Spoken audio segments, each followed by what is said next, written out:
मेरे प्रिय दर्शकों नमस्कार। प्रिय दर्शकों, ऋषि ज्योतिष में मैं आपका दिल से स्वागत करता हूं और आपको बहुत धन्यवाद देता हूं कि आप मेरे वीडियो बड़ी उत्सुकता से देख रहे हैं। आशा करता हूं आगे भी देखते रहेंगे।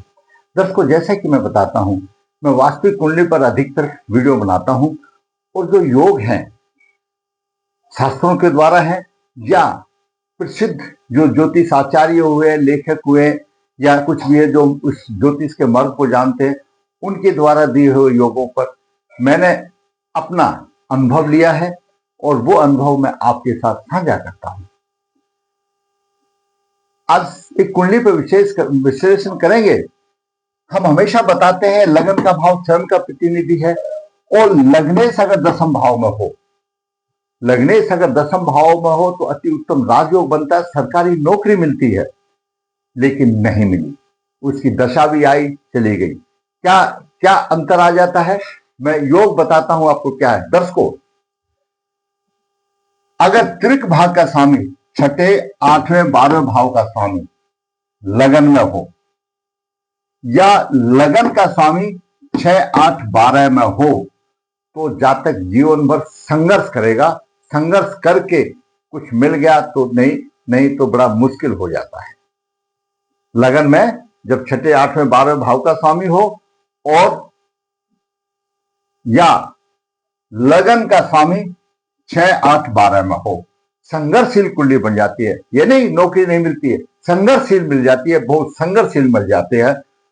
ऐसी स्थिति में आप सूर्य को बलवान करना चाहिए। दूसरा योग मैं हमेशा बताता हूं, सूर्य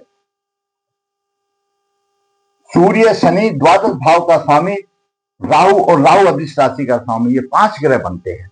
इनमें से 2 ग्रहों का अशुभ प्रभाव जहां पर भी होगा उससे संबंधित हानि कर दें। तो ये भी एक योग है, ये भी देखेंगे। और उसके ज्यादा महत्वपूर्ण योग आपकी कुंडली में है भाग्य भाव। ये भाग्य भाव है और ये कर्म भाव है। इन दोनों की स्थिति अगर अच्छी है तो आपको फल मिल जाएगा, नहीं आपको फल मिलते मिलते रह जाएगा। और वो फल जैसे आप काम तो आप कर रहे हैं किसी महकमे में, किसी डिपार्टमेंट में, और परिश्रम आप कर रहे हैं, लेकिन उसका श्रेय कोई दूसरा ले जाता है। इस कंडीशन की बात आ जाती है। वो क्या योग है? भाग्येश और कर्मेश का संबंध परस्पर दूसरे बार हो। भाग्य का स्वामी और दसम भाव का स्वामी परस्पर दूसरे बार में हो, आगे पीछे हो, कहीं पर भी हो, तो भी परेशानी आती है। परेशानी आती है, नौकरी में परेशानी आती है। उसके बाद दशमेश द्वादश भाव में और नवमेश छठे भाव में हो। दशमेश दसम भाव का स्वामी द्वादश भाव में हो और भाग्य भाव का स्वामी छठे भाव में हो तो भी सरकारी नौकरी नहीं मिलती। आप ध्यान कर लो, नोट कर लो। ये बहुत ही गहन सूत्र है और ये हमारे ज्योतिष के जो मर्म को पहचानते विद्वानों के सूत्र है। क्या बताया? दसम भाव का स्वामी द्वादश भाव में हो और नवम भाव का स्वामी छठे भाव में हो तो भी नौकरी नहीं मिलती है। आगे बात करें, अष्टम भाव का स्वामी और एकादश भाव का स्वामी कहीं पर भी युति हो तो भी परेशानी आती है, तो आमदनी को रोक देता है। वो भी एक भाग्यहीन वाली बात हो जाती है। तो अभी कुंडली में विचार करेंगे कि क्यों नहीं सरकारी नौकरी मिली। कर्म और भाग्य का महत्व।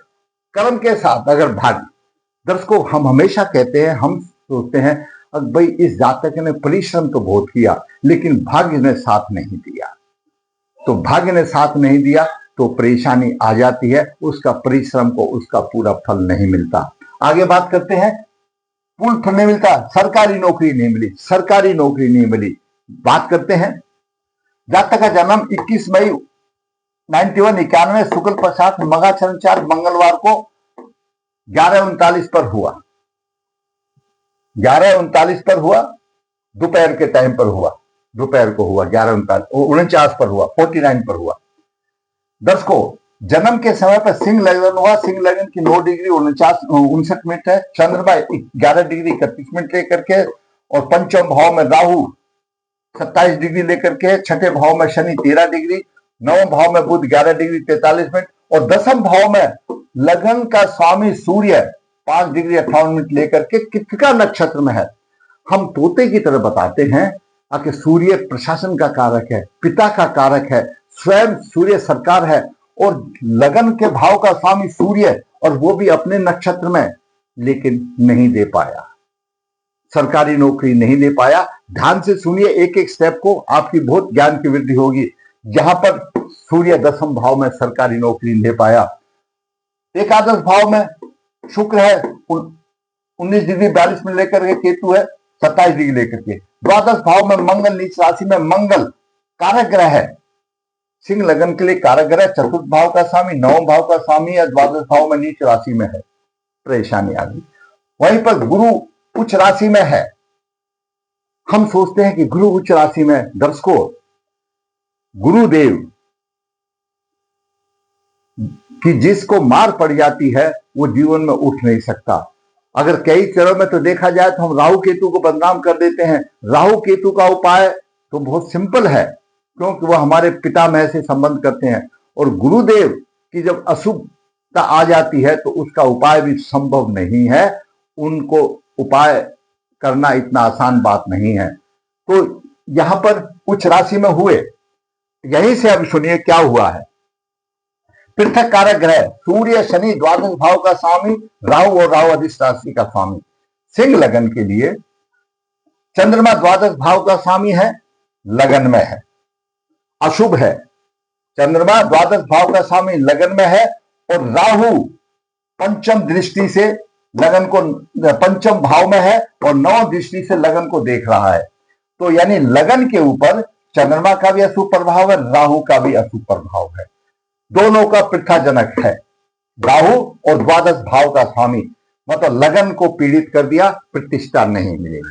उसके बाद आप बात करते हैं, मैंने आपको बता दिया कि राहु और चंद्रमा का लगन पर प्रभाव है, ये पॉइंट खत्म हो गया। जहां पर इस चीज की बात, अब चले पुष्कर नवास में या नवास में। पुष्कर नवास में मंगल, पुष्कर नवास में राहु भी और शुक्र भी है। पुष्कर नवास ग्रहों को बलवंता देता है, बलवंता देता है। मंगल भाग्य भाव का स्वामी है, सिद्धांत के मुताबिक मंगल चतुर्थ भाव का स्वामी है, भाग्य भाव का स्वामी, अपने भाग की उन्नति करेगा, जैसा सिद्धांत बताया पुष्कर का, पुष्कर नवास माने का। राहु बलवान हो गया, तो राहु अशुभ है तो अपनी अशुभता में बलवंता रहेगा। शुक्र यहां पर एकादश भाव में है, आमदनी अच्छी देगा कि पुष्कर नवास में है, और पराक्रम का स्वामी है, और 10वें भाव का स्वामी शुक्र है यहां पर, तो 10वें भाव का स्वामी शुक्र हो गया। अभी योग पर आइए, योग क्या कहता है। भाग्येश कर्मेश का संबंध परस्पर दूसरे बार में हो। भाग्येश भाग्य भाव का स्वामी, कर्मेश 10वें भाव का स्वामी आपस में दूसरे बार में हो, तो शुक्र से दूसरे मंगल है और मंगल से बार में शुक्र है। इस स्थिति में भाग्य साथ नहीं देता तो नौकरी नहीं लगती। ये कंडीशन आ गई, पहली कंडीशन, भाग्येश कर्मेश का संबंध दूसरे बार में हो। भाग्य भाव का स्वामी मंगल है, यहां पर आ गया, और कर्मेश यहां पर है, आपस में दूसरे बार में, एक दूसरे से दूसरे स्थान पर है, और इससे मंगल 12वें भाव में। यहां पर ये योग जो हमारा मर्म के पहचानने जो गति विद्वान है या शास्त्रों हैं उनके द्वारा फलित हो गया, तो यहां पर नौकरी में परेशानी आ गई। आगे चलते हैं, और आगे चलते हैं। सूर्य की महादशा 1/5/2012 सी थी और 2/5/18 तक रही। अब 12 में जातक ने कौन सी आयु में गया, 21वें साल में इंटर कर गया, यानी जब 21 साल आयु लगी तो सूर्य की महादशा आ गई। तो सूर्य लग्नेश है, अच्छी दशा होती है तो उनको सरकारी नौकरी सम्मान मिल जाना चाहिए था। 18 तक रही, नहीं मिला 18 तक। उसके बाद उसी में सूर्य की दशा में, सूर्य की अंतर्दशा रही थी 2 अगस्त 12 तक। उसके बाद चंद्रमा की, मंगल की, राहु की, गुरु की, शनि की, बुध की, केतु की, शुक्र की अंतर्दशाएं आ गई, जो कि सारी अशुभ थी। जब सूर्य अपनी महादशा में, अपनी अंतर्दशा में नहीं दे पाया तो फिर ये कैसे देंगे। क्यों, चंद्रमा द्वादश भाव का स्वामी है, मंगल नीच राशि में है, और राहु वैसे ही है, और गुरु यहाँ पर राहु अधिष्ठ राशि का स्वामी है। गुरु यहाँ पर उच्च का तो हो गया, लेकिन राहु जैसे फल देगा, क्योंकि धनु राशि में राहु है। राहु अधिस राशि का स्वामी, धनु राशि में राहु है, और धनु राशि गुरुदेव की मूल त्रिकोण राशि है। तो गुरु कहीं पर भी होगा इस कुंडली में तो राहु जैसे फल देगा, नकारात्मक देगा, प्रथात्मक देगा। तो यहां पर भी ये बात रही। चंद्रमा की महादशा 2018 से 28 तक चल रही है। तो चंद्रमा तो स्वयं द्वादश भाव का स्वामी है। किसी का भी कुंडली का अगर यहाँ का द्वादश भाव का स्वामी कोई भी हो, यहाँ लगन में बैठा हो, तो उसकी दशाएं अशुभ होती है। आप जिस काम के लिए सोच रहे हो वो नहीं बनने वाला। तो यहां पर भी बात आ गई, यहां पर भी दिक्कत आ गई चंद्रमा की महादशा। तो अब महादशा 28 तक होगी, 28 के बाद 36 साल की आयु हो जाएगी, कौन पूछेगा। तो ये जो सूत्र था, भाग्येश कर्मे समस्त 12वें और पृथक कारक है, यानी गुरु भी पृथक कारक बन गया, चंद्रमा भी पृथक कारक बना, राहु भी पृथक कारक बन गया। इसकी से सम्मान नहीं मिला। सूर्य तो पीड़ित नहीं है, लेकिन लग्नेश पीड़ित आ गया, लगन का भाव पीड़ित आ गया। तो लगन पर चंद्रमा और सूर्य का सुप्रभाव आ गया। अब भाग्य ने साथ नहीं दिया। भाग्य और ये भाग का स्वामी और कर्म भाव का स्वामी आगे पीछे हो गए। तो ये दोनों फलीभूत हो गए, ये भी योग भी फलीभूत हो गया। इसके साथ साथ और मैं बता दूं, अगर आपका दसम भाव का स्वामी द्वादश में है और भाग्य भाव का स्वामी छठे में है तो भी नहीं होगा। ये भी मैंने आपको बता दिया। अब इसमें तीर्थ भाव का स्वामी लगन में या लगने तीर्थ भाग में हो तो जीवन भर संघर्ष करेगा। तो तीर्थ भाव छठे भाव का स्वामी यहां पर आ गया, जीवन भर संघर्ष हो गया। गुरु देना, सूर्य देना चाहता है, लेकिन भाग्य का सुख नहीं मिल रहा। मैंने आपको पहले भी कई वीडियो में बताया कि ये लगन है, लगन से चौथा भाव उसके सुख का भाव है। चौथे भाव से चतुर्थ भाव, जब सप्तम भाव बलवान होगा तो चतुर्थ का सुख मिलेगा। सप्तम भाव अच्छा हो, सप्तम भाव के बाद दसम भाव बलवान होगा तो सप्तम भाव का सुख मिलेगा। आपके यहाँ पर मोटर गाड़ी सब कुछ है, गाड़ी बंगला सब कुछ है, लेकिन सप्तमेश अगर नहीं है तो वो खाली, आपको कोई सुख नहीं मिलेगा। यहाँ पर सप्तमेश, ये सप्तम भाव जीवन साथी का भाव है, उसका सुख तब मिलेगा जब आप कर्म करोगे। कर्म करोगे तभी रुकेगा, पैसा कमाओगे तभी रुकेगा। और दसम का सुख लगन से देखो। इसी तरह से भाग्य का सुख देखना है, नवम भाव का सुख देखना है, तो हमको द्वादश भाव से देखना पड़ेगा। द्वादश भाव के देखना पड़ेगा। द्वादश भाव से देखने में राहु का प्रभाव आ गया, यानी गुरु का प्रभाव आ गया, नकारात्मक राहु का प्रभाव आ गया, और ये शुक्र और मंगल सबसे बड़ी बीमारी आमने सामने हो गई। तो ये नहीं मिला। इतना अच्छा योग है सूर्य दसम भाव में। मैं भी बोलूंगा, कोई भी आएगा तो बोलूंगा जब तक गहना दिन पूरा नहीं होगा। लेकिन दसम भाव का स्वामी और नौ भाव का स्वामी आगे पीछे हो जाने से ये योग भंग हो गया, कुछ नहीं मिला। और लगन पर राहु का और चंद्रमा का सुप्रभाव आ गया। मेन समस्या ये आ गई। इस तरह से जातक को नहीं मिला। अब लगन नौ भाव से चतुर्थ भाव में जो भाव है, जो पीड़ित कर रहा है, यहां पर मंगल है, तो ऐसे जातक को पितृदोष निवारण करके और हनुमान जी की आराधना करनी चाहिए, तब कुछ संभव है। नहीं है तो अब हम बोलेंगे साधारण तौर पर, अच्छा मंगल नीच का है, इसका स्वामी चंद्रमा लगन से आ गया। ऐसे भंग नहीं होता। लगन से आ गया, मंगल तो नीच का ही रहेगा, और चंद्रमा तो द्वादश भाव का स्वामी है, अपने भाव को देखेगा। तो यहां पर मंगल नीच का ही रहेगा। अगर नीच भंग में कोई भी बोलेगा कि द्वादश भाव का स्वामी केंद्र में आ गया या किसी भाव में इस तरह से होता है, वो ठीक है, उसका आ गया, उस भाव की वृद्धि कर देगा, मान लिया। लेकिन मंगल तो नीच ही रहेगा। कोई भी ग्रह जो नीच का वो तो नीच ही रहेगा, उस भाव में जो हानि कर रहा है।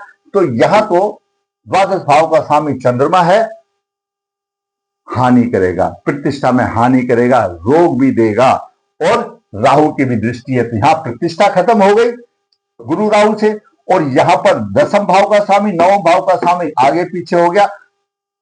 भाग्य ने सहारा नहीं दिया। सूर्यदेव देना चाहते थे लेकिन भाग्य ने सहारा नहीं दिया, मजबूर हो गए, नहीं दे सकते। कभी कभी राजा भी मजबूर हो जाता है। तो ये स्थिति रही आपकी, और इस वजह से ये जातक को अभी तक नौकरी नहीं मिली। ये सूत्र जो था भाग्येश कर्मेश का संबंध परस्पर दूसरे बार में हो तो आपको फल मिलते मिलते रह जाता है। आप सोचोगे कि इस बार तो मेरा हो जाएगा, लेकिन नहीं होता, नहीं होता। ये भी सूत्र आज जो है पूर्ण रूप से फलीभूत हो गया। तो दर्शकों, ऐसी कुंडली के लिए पितृदोष निवारण करें और मंगल की आराधना करें।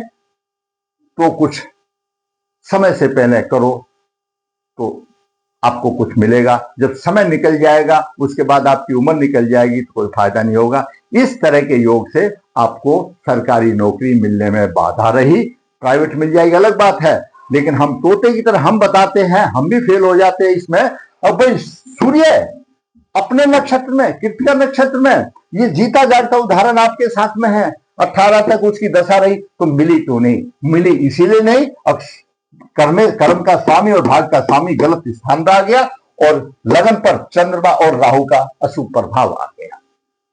अगर आपको मेरा वीडियो अच्छा लगा तो लाइक कीजिए, शेयर कीजिए। जिसने चैनल सब्सक्राइब नहीं किया तो सब्सक्राइब कीजिए, ताकि आने वाले भी अपडेट आती रहे। यह कुंडली भी पीछे मेरे लाइव प्रोग्राम में किसी की आई थी।